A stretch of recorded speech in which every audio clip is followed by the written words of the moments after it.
What do you eat? What do you eat English का एक important question है। इसका मीनिंग क्या होता है? और अगर हमसे कोई पूछता है What do you eat, तो उसका जवाब हम इंग्लिश में कैसे देते हैं, देखते हैं आज के iFactioner के लर्निंग वीडियो ट्यूटोरियल में।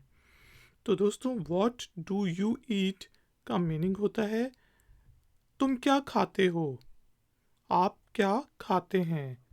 What do you eat usually? आप आमतौर पे क्या खाते हैं। तो आगे से आपका जवाब हो सकता है I usually eat chips. मैं आमतौर पर चिप्स खाता हूँ।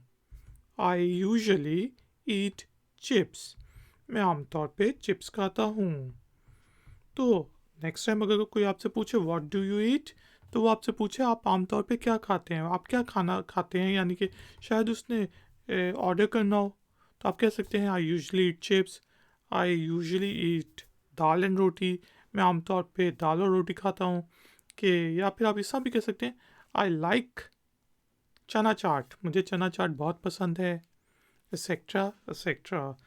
इसी तरह की और वीडियोस देखने के लिए iFactioner के चैनल को सब्सक्राइब करें। वीडियो पसंद आई है तो लाइक का बटन जरूर प्रेस करें, वीडियो को शेयर करें, और अगर आप चैनल पर नए हैं तो चैनल की सपोर्ट के लिए और नई नई नोटिफिकेशंस के लिए चैनल को सब्सक्राइब कर लें। मिलते हैं नेक्स्ट वीडियो ट्यूटोरियल में।